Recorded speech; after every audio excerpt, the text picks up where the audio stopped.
the 11th has just passed, and we will continue our discussions in regards to issues impacting the youth in the West and all over the world. We are honored to be joined once again by Maulana Syed Raza Hussain Zaidi from the Toronto and GTA area. Maulana, assalamu alaikum wa rahmatullah. Thank you for joining us today.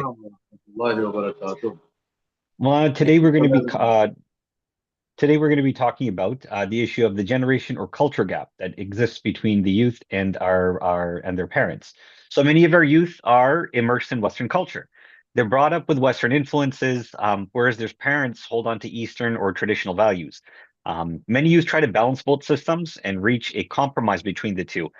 However, there are some points that are in direct conflict. For example, Western-raised youth tend to be more liberal or tolerant towards mixed gatherings, attending religious functions of other faiths, marrying from other sects or religions, etc. So should our youth continue on the traditional path shown by their parents, or should they break from that and totally adapt the Western mindset, or travel the middle path? How do we handle the conflict with parents that comes from this?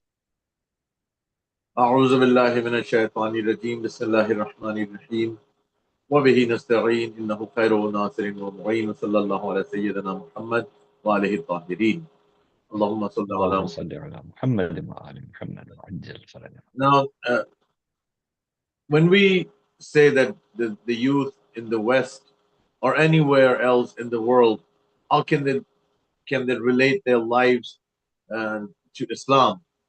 Islam, as we know, is a universal religion, and it has nothing to do with your culture, the color of your skin, your geographical background, what language you speak, where you are from, how you think, who you are, whoever you are.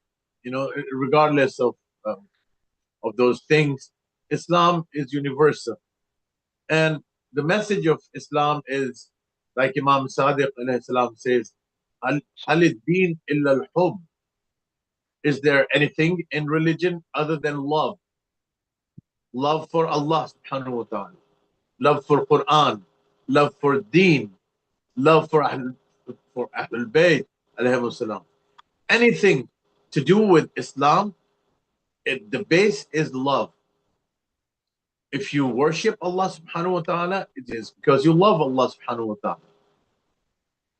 When you worship, it is because of the love that you have in your heart, not because you're afraid of Allah subhanahu wa ta'ala, like Amir al-Mu'mineen alayhi salam said, and most people know about it, what I'm referring to.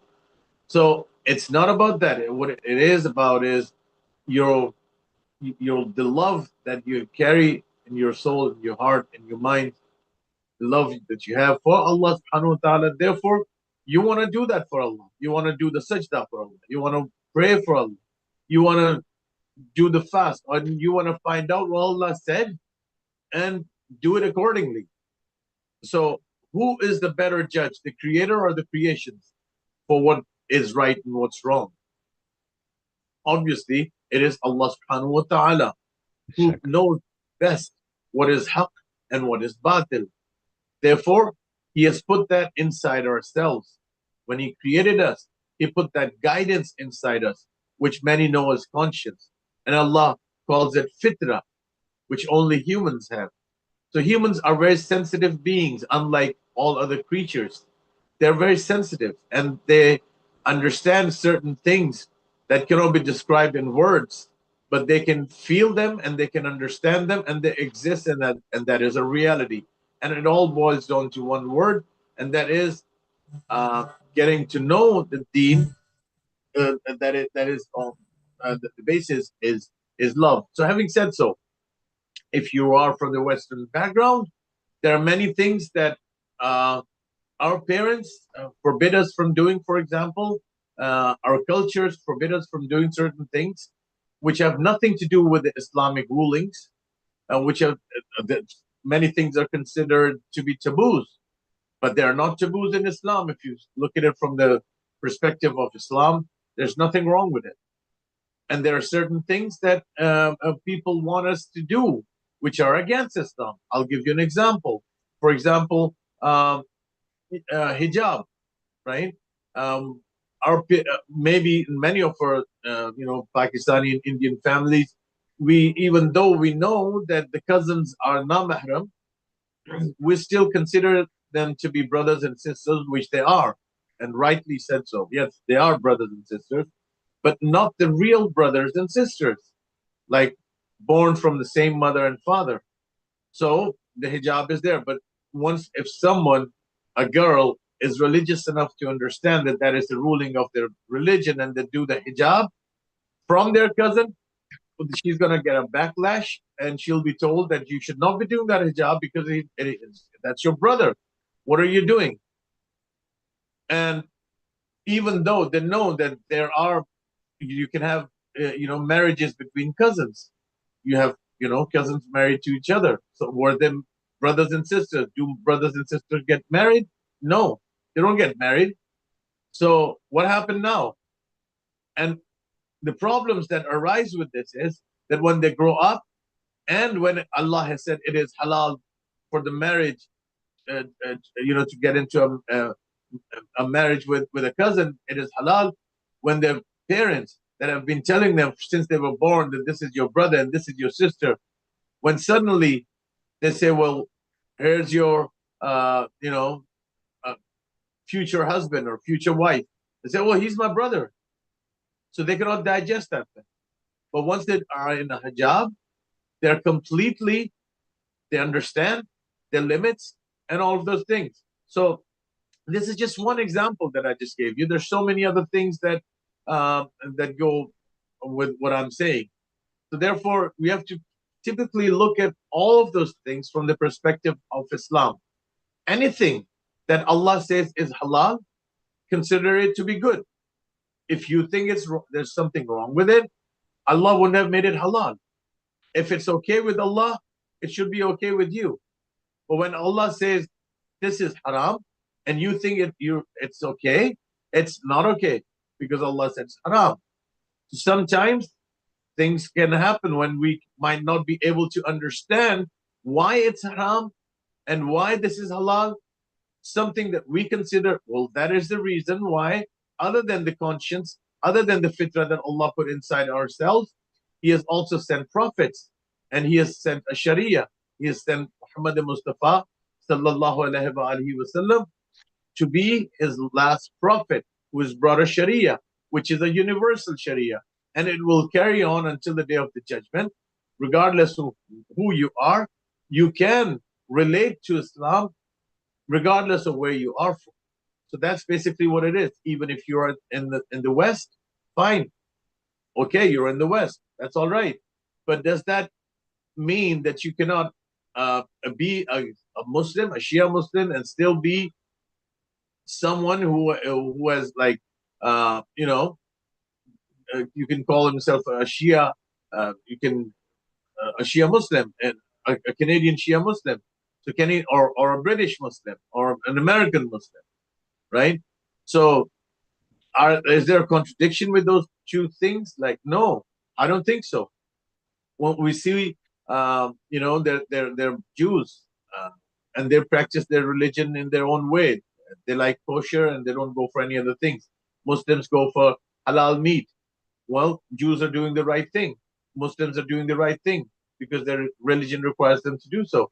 And likewise, Christians celebrate Christmas on the Christmas Eve. They have a dinner and everything, and when they go to church on Sunday, they're doing the right thing. They're following their religion, and yet they're Canadians.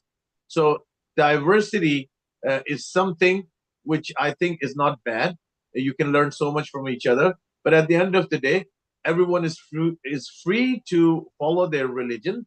And I don't think anybody should have any problem with that. If for example, if you as a Muslim think, I'm not saying you, I'm saying that anybody, if they think that if surviving in a Western society and yet you want to be a good practicing Shia Muslim, it is difficult.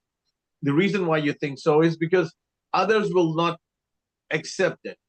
Others will not accept your norms. They don't have to. And you should be okay with it. Why? Because, well, they're not Muslims. So if they're not Muslim, or if they're not Shias for that matter, and you're a Shia, and Muharram, you go for Majalis. And Sunnah, they don't go for Majalis. Fine. That's okay. If they think there's something wrong in going to the Majalis of the grandson of the Prophet, of their Prophet, we should not talk about the grandson of Muhammad Mustafa sallallahu alaihi wasallam, who's the prophet of all of the Muslims. Okay, if they're fine with it, okay, that's fine. But we do that. People do not accept many things that we do, so we should be okay with it. So what? Well, if we, for example, go to some place where there's alcohol being served or something of that sort, and they know you're a Muslim, fine. We don't do that. This is Ramadan. If somebody offers you a drink or something, you just politely say, I'm fasting. I'm sorry, I can't drink. I can't eat. I really appreciate what you're doing. Tell them politely, but I'm a Muslim.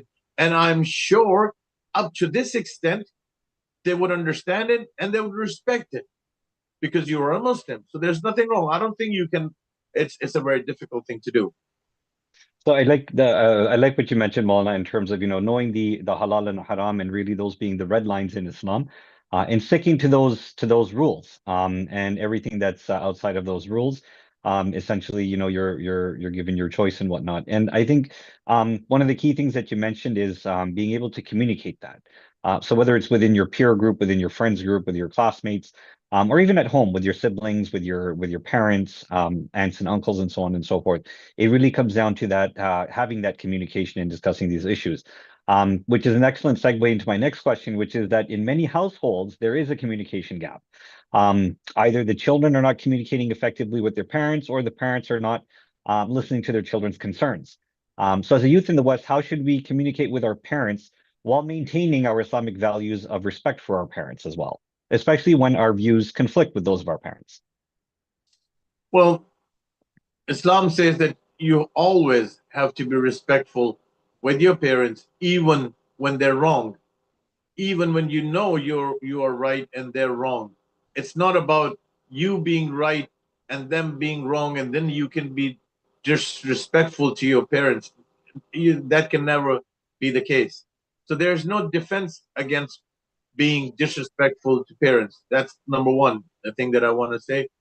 And even there's a verse in the Quran that Allah said that you're not even allowed to do uff. Uff is like one word used in Arabic, like saying oh, like oh my God, like my father doesn't even know this. Oh God, you're not allowed to do that. It's haram. So, and then you find people who just stand up to their parents and start raising their voices, and they say, well, you don't know anything about this world. You're old school, and we are the ones who are living in this modern world, and we know so much about this world, and you don't. You might be right. They might be making mistakes. Yes. They might be slow because they're old, and they are old school, and they might be slow in using the gadgets that you have in your hands, but they've got a lot of experience. And even if they did not have that experience that you think they should have according to your standards, still Allah wants you to respect them. What do you think that if somebody becomes a scientist, right? Somebody is a professor in Harvard, and his parents are from Pakistan who cannot even write their name down, for example, they're illiterate. So what? So does that mean that he's something more superior than their parents? Well, you'll still be, that person will still be your father, and that mother, that lady will always be your mother. So in front of them, you are nothing. Even if you are a mujtahid, even if you're an alim, even if you're an engineer or a scientist or someone, a PhD from any prestigious academic institution, whoever you are, you're still nothing, even if you become the president of a country. So that is what that's how Islam looks at it. The other thing is about the generation gap. Yes, there is a generation gap, and that is because of two things. On the side of the parents, they don't engage with their kids, and the kids also don't want to engage these days with their parents. They think that they don't understand us, and the gap increases. I see the fault on both sides. It's not just on one side, it's on both sides. The kids need to understand that when parents are sometimes, I'm not saying that that they're always right, they could be sometimes wrong as well, but when they are right, maybe their attitude should have been different.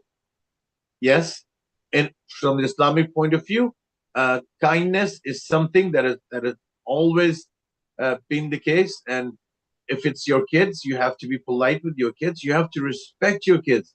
And this might come as a surprise to many, that if, as a parent, you think that your children do not deserve any respect, no, sir. Islam requires you to respect your children, even if they're your children. So they deserve that respect. They deserve that place that Islam has given them. You're supposed to love them as parents, not treat them as, like minors who are nothing. No, they're not nothing. That's from the point of view of Islam. Coming back to the children, the kids sometimes think that their parents are wrong in their attitudes or whatever. From their end, they have to be respectful, and they have to understand one thing, which is that the parents always, regardless who they are, regardless if they're Westerners or Easterners or African, whoever they are, they will always love their children, regardless of what. Sometimes people, they develop this kind of a thing in their minds that my father doesn't love me, my mother doesn't love me, my mother hates me, my father hates me, because of their attitude. But that's not the case. It can never be the case. Why? Because Allah has put that love inside your parents. It is impossible. Even if they wanted to hate you, they cannot hate you. Even if they wanted to do what you think that they're doing is because of hatred, it's not because of hatred. It's because of maybe they're being overprotective, which they should not be. I'm not saying that they should always be overprotective. Like, for example, today I just met a young kid. Well, I'm saying he's a kid, but he was like 23 years old, and so he goes to the center, and he stayed there until midnight because he wanted to do that, right? So his parents got really angry with him, and he came and he said, Maulana, I'm not doing anything bad. I like the center.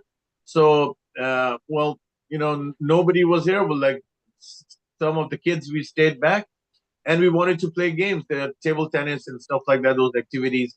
And so we like the Imam Barga because in the Imam Barga, you've got majlis and all of that. So, we can relate to this. So we want to stay here more instead of going out in the streets, like to different places, bad places.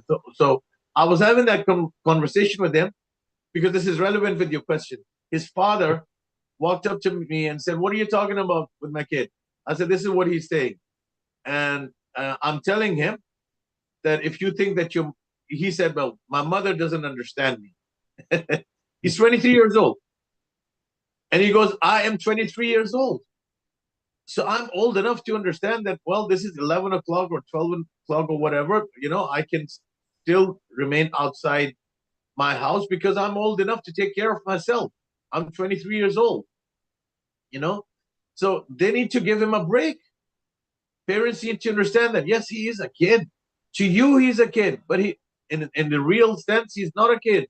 He's 23 years old. So parents also need to understand that you need to give a little bit of break to your kids. Where is he going? He's going to the Hussainia. He's going to the Imam Barga.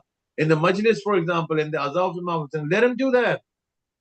Let him be, right? It's a beautiful balanced equation that you presented, Maulana, with respect on both sides and having that open communication and that understanding, and as you mentioned multiple times, that love, whether it's from the parents to the children and from the children to the parents. Maulana, based on the example that you gave of the young man at the Hussainia there, it reminds me of some of the issues that have come up with some of my discussions that I have with the youth at the centers, outside of the centers, etc. And one of the things that I found is that immigrant parents, especially those who have freshly or newly immigrated to the country, whether it's Britain, Canada, or the United States, they tend to believe that there's a threat here culture-wise to their offspring, to their children. They're trying to protect them from that. And that's what triggers this overprotection response. And as you mentioned, they really need to have a little bit more faith, especially if their children are older, if they are adults. and let them make their own decisions. Once again, keeping in mind that the halal and haram, the red lines of Islam, are being maintained. The other thing as well is that many parents tend to believe that the only honorable and acceptable career paths and professions for their children are, for example, doctor, lawyer, engineer, etc. As they believe this will result in significant wealth generation and a high standard of living and an honorable life and so on and so forth. However, the modern world has many career paths that can generate wealth, that can provide a high standard of living and an honorable life. So how do we explain to our parents that there are other acceptable careers aside from the traditional professions such as doctor, lawyer, engineer, etc.? Well, you're right. You said that there are many professions that are honorable, and for you to lead a decent life, they're good enough for you to pay your bills at the end of the month, and they're considered to be honorable, not something that people would look at you and say, "Oh, what are you doing?" And say, "I'm working there," and that's a bad place. A moment shouldn't be there. So if that is not the case, well, the parents need to understand that. Give your children a break. Okay, you wanted your kid to be a doctor or an engineer or whatever, which you had in your mind. No, that's not right. You should not enforce anything, even about religion. Religion is much more superior than anything else. And Allah subhanahu wa ta'ala says, La ikraha fid deen. You cannot force anyone towards religion. Religion is not something that can be forced upon you or imposed something. You cannot impose an ideology of Islam on anyone, on anybody. You're free to choose it. That's what Allah subhanahu wa ta'ala says. So what about your career? What if I've seen kids who are forced into medical colleges and unis, and when they go there, well, they don't do so well. And their parents are so strict with them. And they were like, oh, my dream come true was to be in the Air Force, or a pilot. I wanted to fly planes for that matter. Yeah. So, and here I am, I don't like doctors. I don't like that stethoscope, hanging around in your neck, and you're doing that all the time, 24/7. You have no social life, and you're on call all the time. Like, I mean, the patient that needs you. So you have to go there, and I don't like that. So if he doesn't like that, let him do what he wants to do. That's his life. Let him do, because the good thing about that is that if he chooses his career, and that career should be his passion, and that would ensure that he's doing really well in that thing. It will give him less stress because he likes what he's doing, and also he will do well in that field. And for sure, if you force him into something else, there will be a lot of stresses. I don't know, maybe 10 years later, 20 years later, what's going to happen to his health, and you're responsible for that, and for anything that happens to him, because he was forced into that career. And if he's not doing so well, and down the line he makes lots of mistakes that are not accepted as to be okay, or the normal, the norms of the trade, they're not recognized, and then they make those mistakes there, and then there's no going back, so it's a mess. So I think the best thing to do is, like you rightly said, which is in your question, was kind of like also a statement. So I second your opinion that I think the kids should never be forced into any career if it's not their own will. I think you hit the nail on the head. The parents really should be able to identify what their children are passionate about and kind of encourage them to blossom or bloom in that field. My father always used to tell me that do what you're passionate about, the money will follow you instead of chasing the money. So it really resonates with me what you said there. So we're talking Exactly. about My father was the same. I was the only son, and I went to the Hausa, and I was in the university. And my father said that you're going to the university, and then I'm the only son, and I suddenly say and declare that I want to go to the Hausa, and he looks at me and says, "I will not allow you to do that." Right? That was the first thing that came from it. That you're becoming a Maulana. Where are you going to eat from? I mean, the first thing that used to come in the mind is like, you won't be able to survive. I mean, what are you going to do in this world? I want the best for you. You can be you like religion. You can still be religious and do lots of other things. So when that happened, I told him, I said, yeah, but I'm studying in the university. If you want me to carry on with this career, I see hell down the line. So I don't think I'm gonna go there, and you would appreciate me going there. So if I do end up in hell, you would be partly responsible for it. I'm not saying that you would be 100% responsible. And so he had his head down and he just raises his head. He said, "Okay, and I'm doing this for Imam Azman. Go to the Hawza." So it Subhanallah. happens, yeah. But I'm he so glad you encourages you. decided to go to the Hawza. Yeah, it's very difficult, but there's so many of those things, like your family members, everybody, like oh my God, this guy's becoming a Maulana, and those things that are associated with the word Maulana, like Maulvi, Yes. this guy's a Yes. The Maulvi. stigmas. Yes, Yeah, the absolutely. stigma, Um, exactly. so while we're talking about education and careers and so on and so forth, it also has become I mean, I know we only have like maybe a minute or two left over here, but finding the right spouse, finding the right support from your family to help you through that journey is crucial. It's very difficult to do it on your own. And many youth delay getting married until after their education is completed or until after they're settled in their careers. And this results in marriages being delayed until the individuals in their mid to late 30s, sometimes even later than that. So, Mana, with the last minute that we have left here, and I know I'm really putting you on the spot here, but what benefits are there to marrying young in the West in terms of impact on your career, education, standard of living, and your spirituality, your religiosity, your taqwa, etc.? Well, Islam encourages you to get married as soon as possible, like when you've reached that adult age, when you've matured and everything. But you have to also keep a balance about, like, okay, I want to get married, but you don't have a job, you don't have anything else to do, and what are you going to do? How are you going to feed your kids? That is also a reality. So there is a balance that you have to see.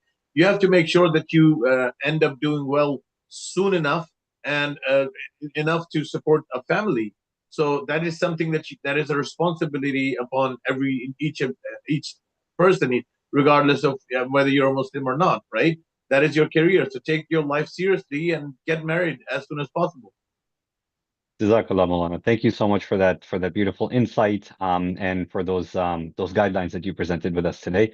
To our Hyder TV viewers, thank you so much, Jazakallah, for joining us today on Youth Talk exclusively on Hyder TV. We will continue our discussion same time tomorrow, 9:30 p.m. Eastern Standard Time, right here on Hyder TV. Until then, wassalamu alaikum wa rahmatullahi wa barakatuh. Salam.